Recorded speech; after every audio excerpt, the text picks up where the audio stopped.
Hi, I'm Joe Silva, and I help entrepreneurs build their team, create systems, and the identity behind being that CEO for their business.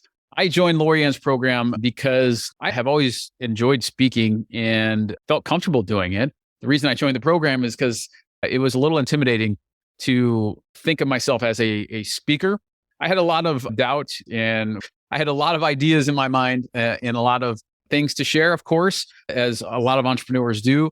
I didn't know how to put that into a concise, tight fit for something like a speech. Knowing Laurie-Ann was an expert in the field and has for years and years and years of experience doing this, thought what better way to learn than to learn from the best. After going through Laurie-Ann's program, I have this structure that I can use really anytime I need it in order to give the speech. Number two is I have the confidence to approach organizations and say, hey, I can give a speech. It's coherent, it's concise, it's a consistent message, and the format is one that I know is solid because it's what Laurie-Ann teaches. So highly recommend to get your message out there. Recommend Laurie-Ann as your go-to. She's the expert. So use the expert, go to the best, learn from the best, and you'll be glad you did. Wondering how you can build community and trust with your audience and email list? Since email is not dead, have you considered emailing your list more often? Well, to answer that question, I brought on Marc Mawhinney with over 10 years as an online coach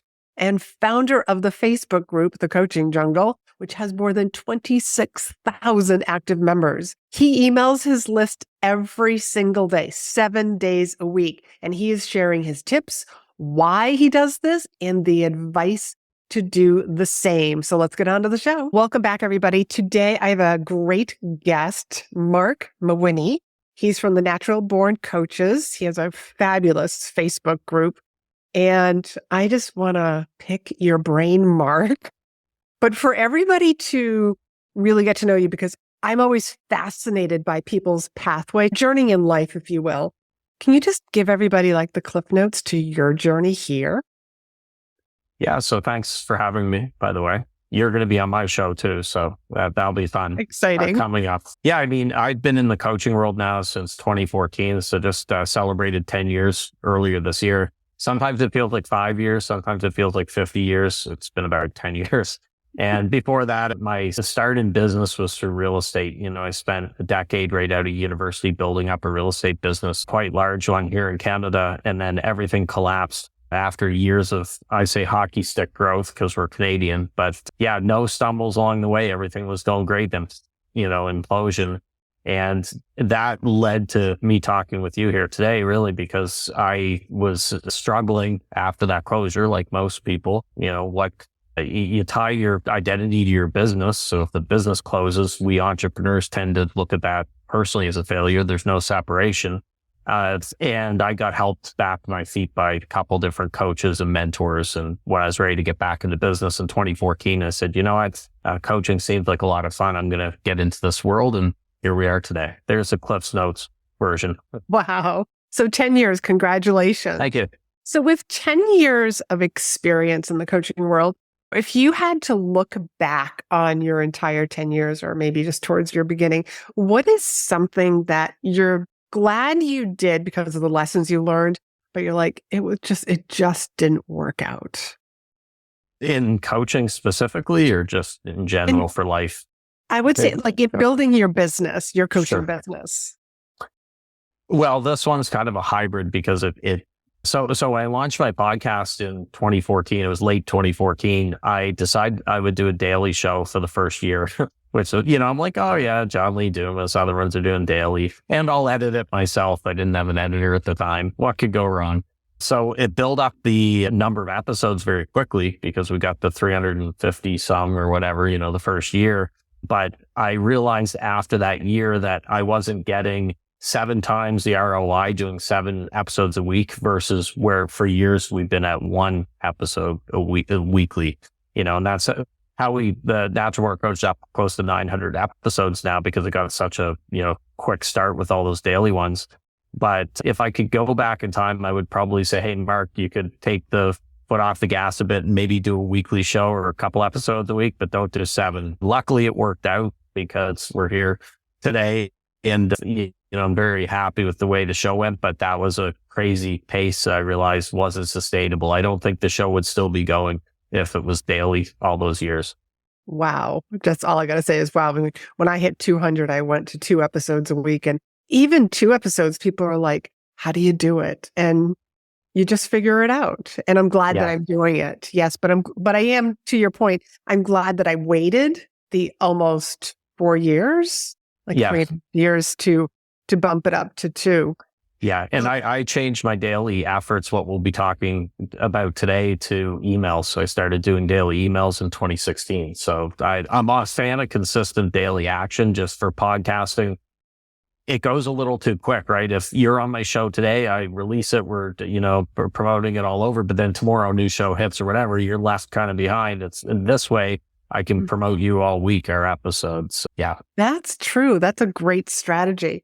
So speaking of strategy, what is a mistake that you see a lot of struggling coaches? And so when I say struggling coaches, that can mean that they're new, they're semi-new. Yeah, I mean, I think there's a lot we could probably talk about. It's not easy to get rolling in business, but a big one is they're not focusing enough on specific results, what they're putting out there to people.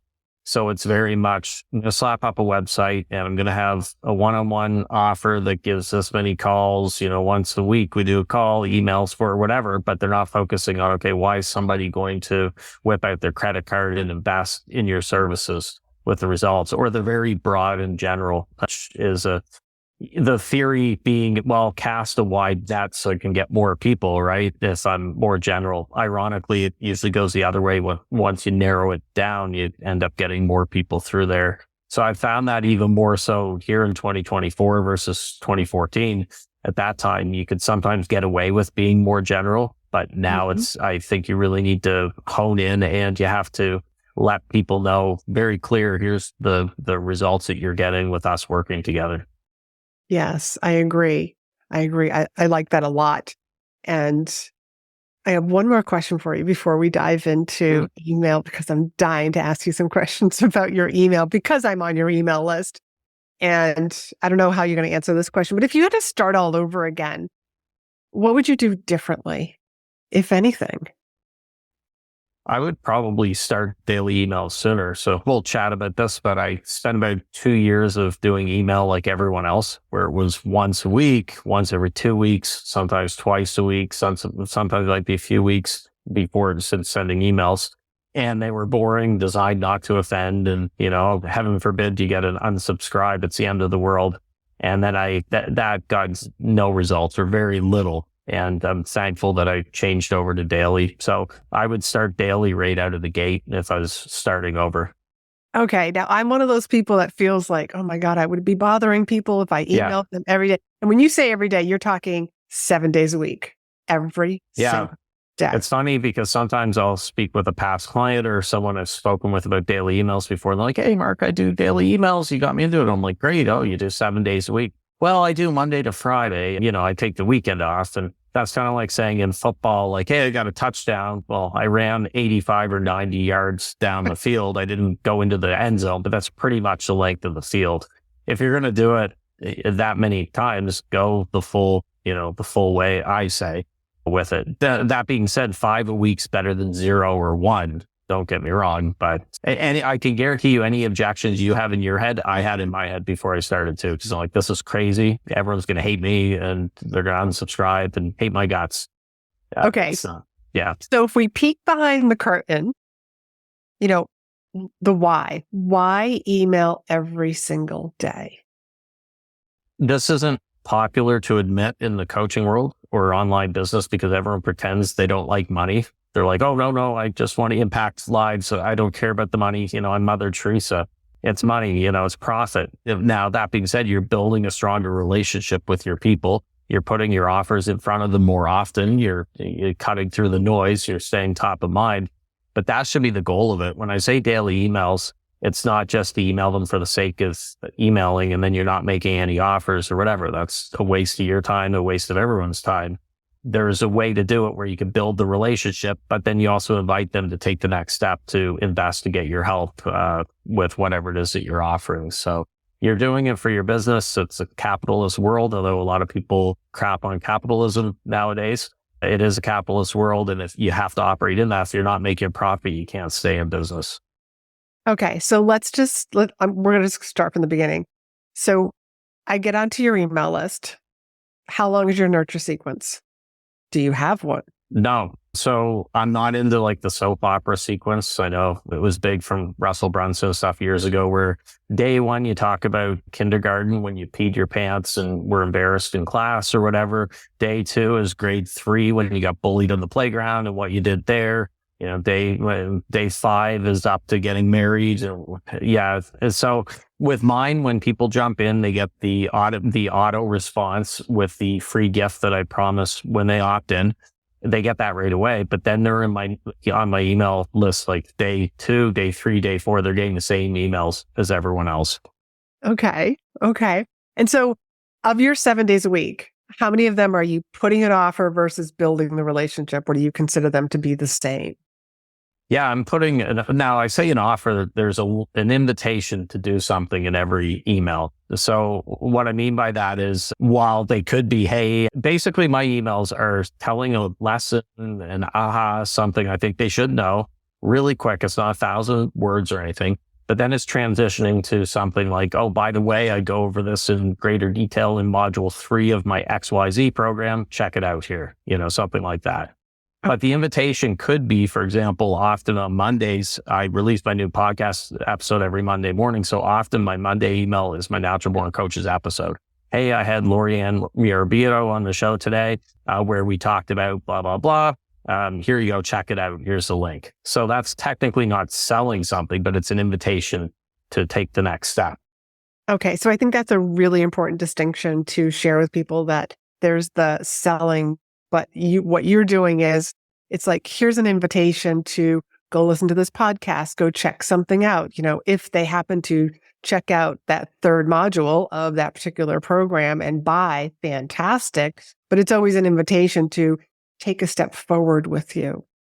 I find that email marketers or people with email lists are so often scared of their list. And they're thinking, oh, gee, I don't want to look too salesy or whatever. And I even see it when they haven't emailed a list in, let's say, 6 months, and then they want to re-engage it and start emailing again. They'll send this big, long email apologizing like they ran over the person's dog or something. I'm so sorry you haven't heard from me. Like, I feel awful about it. I'm going to be sending emails, and I might be sending more of them. They might be, sometimes daily, but don't worry. Like, if you don't want to be on here, like, don't worry, and it's just a little too much, and people can sense that. Same thing goes with building a community of Facebook groups, wherever. You can't be afraid to put your offers out there. Like, you've earned that right. You're giving them something of value. The exchange is you get to pitch your services with it. So my emails aren't pitch fest. I want to give them a nugget or something of value that they learn something there.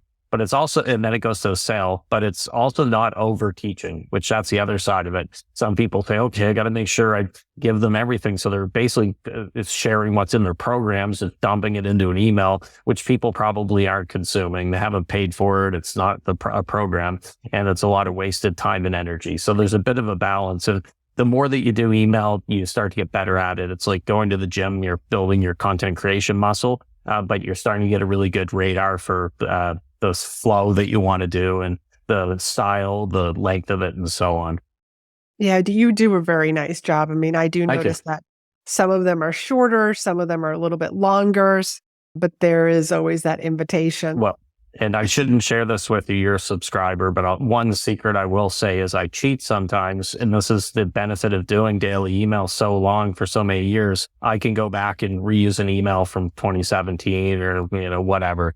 And now I might have to tweak some things. So if the email from 2017 said President Trump, who knows, maybe later this year I wouldn't have to change it. But if I'm doing it today, it's got to change to President Biden or whatever with it. So I have a quick look at it to see is there anything that dates it. But for the most part, a lot of my emails are evergreen anyway. So I may have to tweak just a little bit, but I don't change much. So if you're ever stuck, you can go back to old emails if you've been doing a lot of them for a while. And that's why the you of 2024, if you start today doing daily emails, the you of 2029, 2030 is going to thank the you of 2024 because you're helping them right now by doing them today. Right, right. There was once upon a time when I was speaking in leadership, I had a leadership tip. So that was a weekly tip email that went out in addition to my other emails.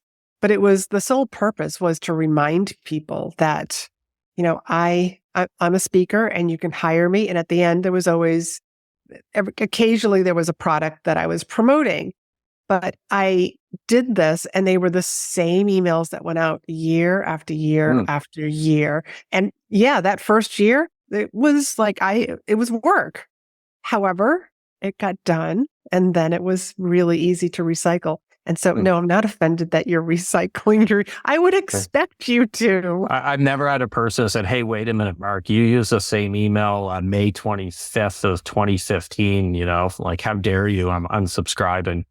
So that's something to keep in mind. I saw a guy, Kawasaki, I was speaking at an event where he was speaking at as well. So I sat in on his talk and he was telling a story where as a social experiment, or social media experiment, he decided to use the exact same post twice in the same day on his Facebook fan page. And his fan page at the time, I think it had 450,000 people on there. It wasn't a small page. And he was curious if he did one post in the morning and then the word for word same post in the afternoon, how many people would complain. Do you want to take a guess at how many complaints he got in the afternoon after he did the same one? I'm going to say, I want to say 0. Did anybody? Very close. It was 2 out of almost 500,000. So that goes to show if somebody has an email list of 500 or 5,000 or something, you're probably okay if you're going to use an email from a year ago. Now, I wouldn't use one that I did, me personally, a week ago or something. I go back further than that. And I don't do it all the time, but it helps because you're not going to be on your A game all the time to create where you're firing on all cylinders. If I'm ever stuck, I'll go back. I read a lot and I'm the type that highlights passages, writes notes, everything. I could pick up a book that's in my bookcase and just flip it open and bang, there's tons of ideas I can riff off of. Hey, I was reading The Alter Ego Effect by Todd Herman today. He said something in chapter 4 about this. Blah, blah, blah. I agree with it. Oh, by the way, I came across this in my life the other day, hearing blah, blah, blah. Then, yeah, you're off to the races. Okay. So, and I really appreciate that tip, just using stuff in your everyday life. But how would you suggest somebody who has only been emailing their list once a week? I email my list right now twice a week, but how do you go, or maybe you're just going to say, just start doing 5. Oh. But do you build up to that? I'm just thinking of the person that's listening to this, or even myself, if I adopt this philosophy, avoiding the burnout. The burnout from you as the emailer or from your list? For me to write the emails to get to that 5, 7 a week. So I'm the type, if you're learning how to swim, you're better off just jumping in the pool. The good news is you're not going to drown going to daily emails, but I like just going right at it. So good example, when I started doing daily emails, prior to that for 2 years, as I mentioned, I was doing them sporadically, just like everyone else. And I had a guest on my podcast and I was complaining to him after we did our interview that I was going to give up emails because I was going to focus on the podcast, social media stuff that was actually working.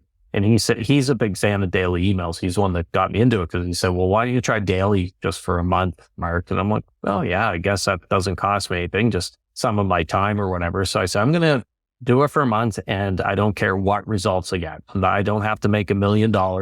I ended up making 1.4 million. Now, the online space, everyone's making millions in 5 minutes. Now, I didn't make $1 million from it, but what I did notice is I started to get more reply emails from my list, which I never got before. That was very rare. And a handful of sales started to trickle in from it. And that showed me, maybe there's something to this. So I think that's important when you commit to something. Don't look as much at the results, which you can't control as much, but you can control emailing every day. And I also batch them, right? I batch create them. I don't sit down every morning with a blank screen and think, okay, what am I going to write about today? I might write a week's worth of emails in one sitting just so they're scheduled. It takes pressure off.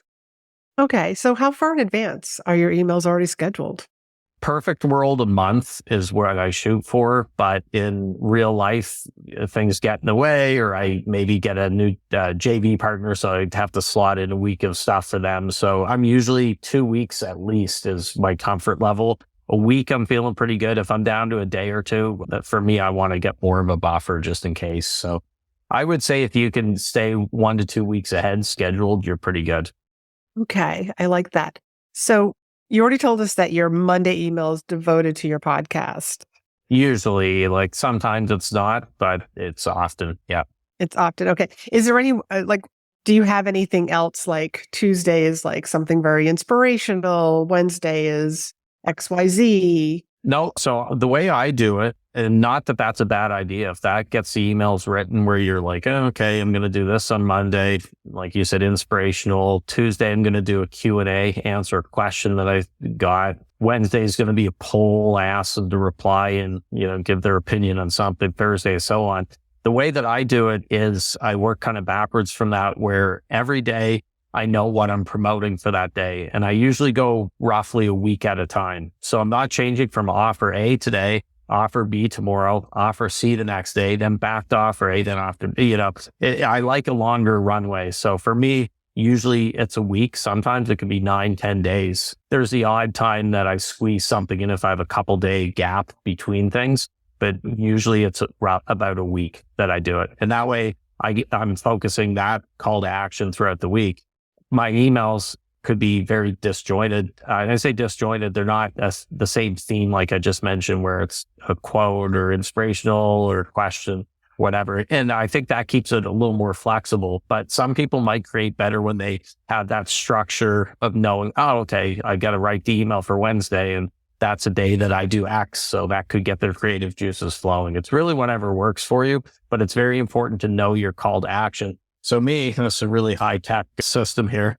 This is my, hard copy calendar. But the reason I have this, I could do this using an app or something on the computer, but I like having it right on my desk right there. And I'm looking and I see a little initial in the bottom of each day that I know what I'm promoting. So this week I'm doing a joint venture with Simon Zutshi, and I have JV Simon every single day at the bottom of all those. So I know, okay, yeah, I'm doing my JV for Simon this week.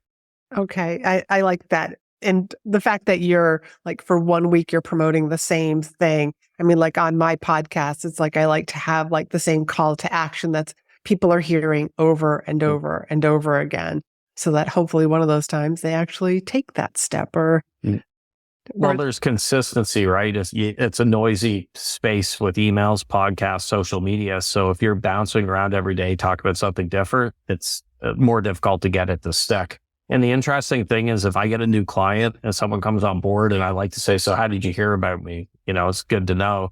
And they're like, well, I heard you talking about this program in the Facebook group in the coaching jungle, but I'm on your email list. I think you talked about it there, and you mentioned on your podcast too. So I'm not sure where I heard it. So in a perfect world, somebody would be on my email list in the Facebook group.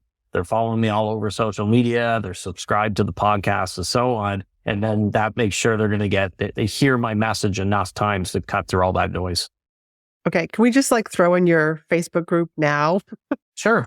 Yeah. Yeah. The coaching jungle. Thank you for being a member, but we've got almost 26,000 coaches in there, and it's coachingjungle.com. So it's a great group, lots of interesting discussions, connections being made. We have a VIP program, which we'll talk about at the end. You're a VIP, so thanks for that as well. And yeah, it's coachingjungle.com. Yes. And it is a wonderful Facebook group. So let's just move into the trends that you think are coming. What is your forecast, you think, for either the coaching industry, for email marketing, for communities, for 2025? What do you see coming? So one thing, and I started to notice this probably 2 years ago, and I'm not saying that high ticket is dead by any means, but it's shifted and gotten more difficult for that high ticket stuff. And I started to notice it because I talk with a lot of people, potential clients, things like that, reaching out. And I've noticed a lot of people have been burned by purchasing $5,000, $10,000, $20,000 programs. And they're hesitant, and which I don't blame them. They should be, right? It's almost like if you're dating someone who's had a string of bad relationships and then you're in a relationship with them and you're trying to tell them, hey, look, I'm not like that. I'm not going to beat you or whatever. But it's good that people are skeptical because the online space, there's a lot of BS out there and stuff, but it is a hurdle for us to get past because people have, had some bad experiences with it. I see flexibility being key, and I'm doing some experimentation with I've got my higher ticket stuff, but some more community level offers. Well, the Jungle VIP we mentioned, roughly $100 a month offer for that one. But even with my coaching stuff, I'm looking at, okay, what can I do that's about $100 a month for people to get into my world? They're paying something, they've got skin in the game, and then they can upgrade and they can get more direct help if they decide to do that.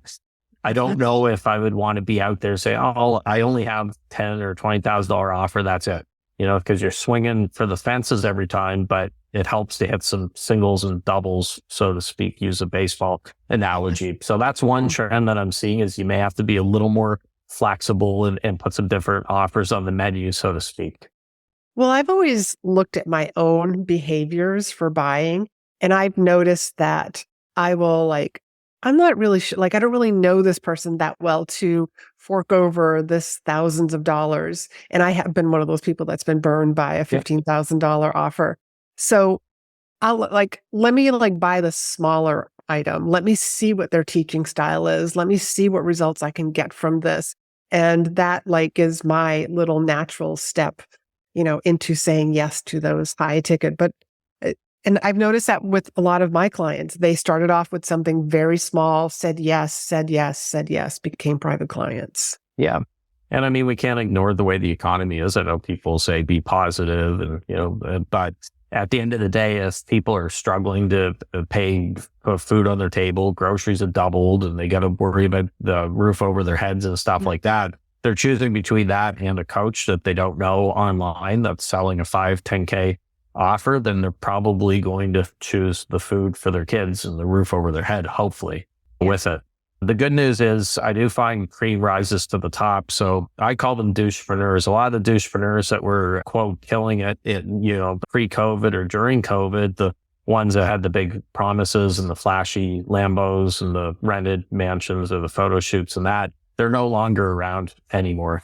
Or you're not seeing them as much because they may have been good at getting the first sale, but not so good at getting repeat business and referrals and so on, because there was nothing but air back there. It was just fluff. So I always say you have to have the sizzle and the steak. The sizzle is the marketing that gets people in the door, because if they don't buy it, they're not going to get help by it. But you have to have the steak as well, which is the substance that's behind it.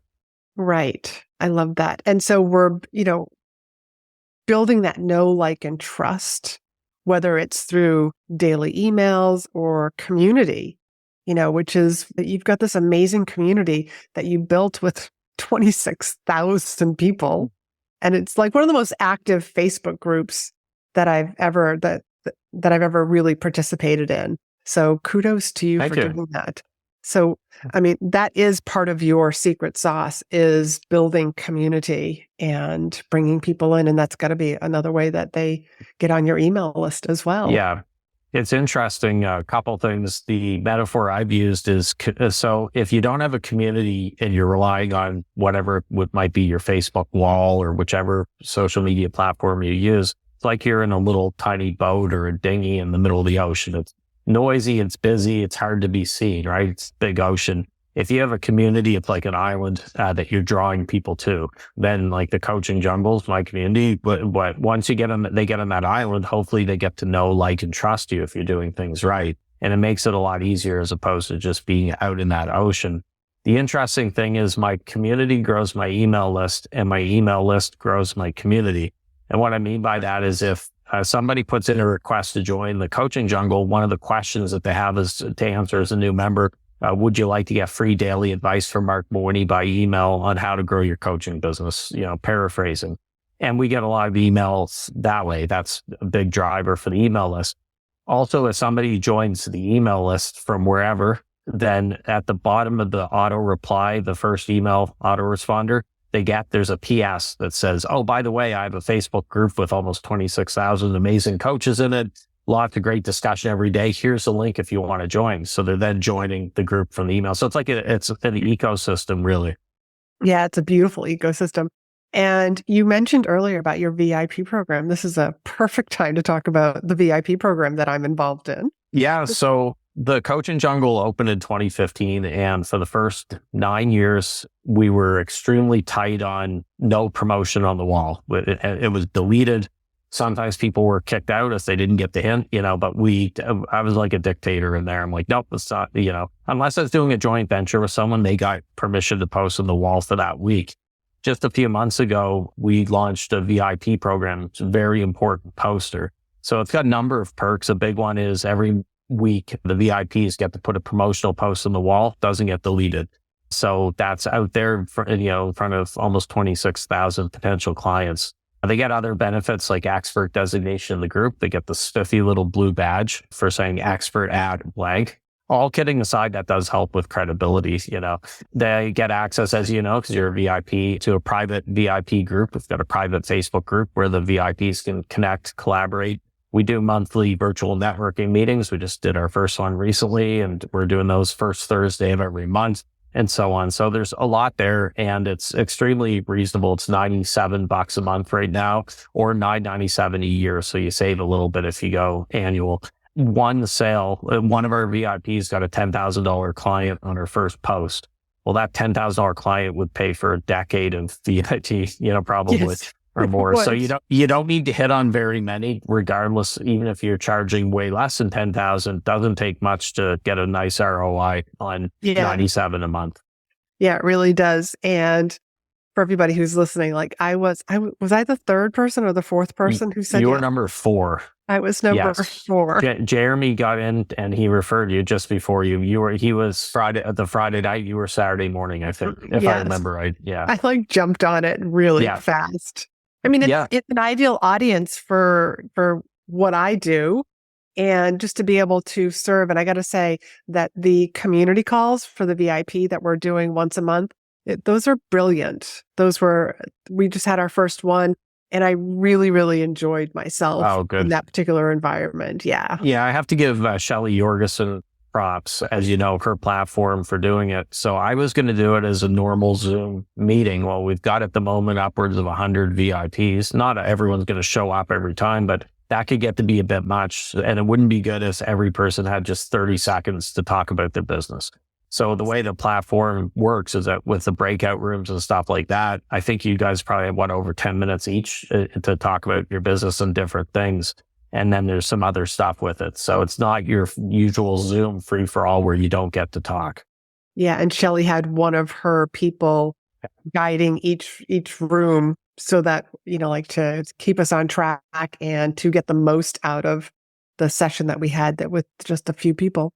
So I love that. So what is the link for the VIP?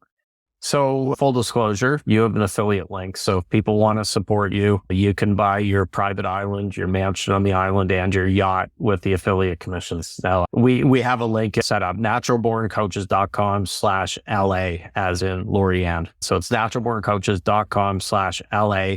You can get the details, and you can start posting literally the day you join the VIP with it. So you don't have to wait. You don't have to do it on a certain day or whatever. You can do your weekly posts a day and time of your choosing. So it's naturalborncoaches.com/LA.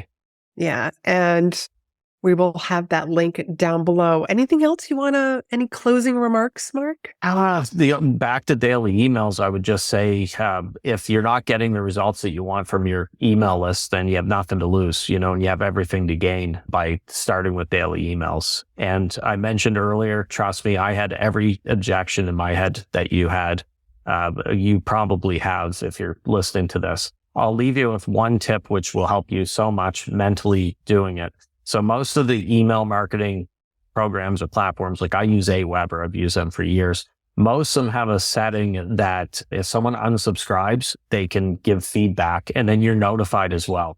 So I would get an email if I had it set that would say, Joe Smith is unsubscribed. And that comment could be, you're a piece of crap, go jump off a building or something. Which I don't recommend that you keep that setting turned on, because even if they don't leave a comment for why they left, you're going to get notified every time someone's unsubscribing. And then in my head, let's say I see Laurie-Ann unsubscribes, I'm going to start thinking, gee, was it something I said in today's email? I made a comment about this. Maybe she got offended by it, or maybe it was yesterday's email. It's going to drive you crazy. So turn that notification off. You don't need to know when people are leaving your world. And who knows, maybe they're cleaning out their email list. Maybe they did it by mistake. It doesn't matter. No concern to you. You can't be so concerned about unsubscribes or you're going to drive yourself crazy and you just won't get any emails done with it. So turn it off and just take that approach. You know what? I'm putting it out there, taking the filter off, saying what I want to say. And I don't care if someone leaves. They just weren't the right fit for me. But it's better to have a slightly smaller list with people who do resonate with you and they like your message. They like you, what you're saying, as opposed to a bigger list that you're not emailing much because you don't want to lose people, but you're also not monetizing it either. So you're better off going with the daily email, smaller list in that case. So everybody, you heard it here. Go run your own experiment. Do it for a month and see what happens. And I'm going to have to consider doing this experiment. Yeah. Can I give one other I should mention on that, Laurie-Ann, is just a word of warning. In the early days, if you start daily emails, like the first week or 2 weeks, you are going to be a little freaked out by the number of unsubscribes. So even if you don't have the setting on where you're getting notified every time when you log into your dashboard, you see how many people joined today, how many people leave, because I've had clients before that start it and then they get freaked out like, oh my gosh, Mark, I lost like 17 people today or whatever. Well, it's because you haven't emailed your list in a year. And then all of a sudden the last few days, they may have forgot they even joined it. They're starting to get hit with emails. It'll start to settle down and get into a more manageable or lower number as time goes on. But in the first little bit, there's a chance you'll be freaked out by a high number of unsubscribes. But the way I view it, I would rather chase people off my list because chances are they didn't buy from me ever anyways. And that's fine. Like, I'm not going to appeal to everyone, not everyone's cup of tea, but I don't want dead weight on that list anyways. I want people who are engaged, people who are investing in my services. Yes to all those things. Marc, thank you so much for all the gold nuggets that you dropped today, sharing your time with me this morning and with my audience. And thank you so much. Yep. Thanks for having me. Are you tired of hearing crickets on social media? Wondering where to get seen by the right people? Or frustrated with the growth of your business? Then the Speaker Breakthrough Session is just for you. During this free 20-minute discovery call, I'll help you recognize where you're leaving money and opportunity on the table. You'll walk away with tips and a strategy to leverage speaking opportunities to get positioned as the expert, visible to the right people, and monetize your expertise. Book your call at speakandstandout.com/SBS for Speaker Breakthrough Session.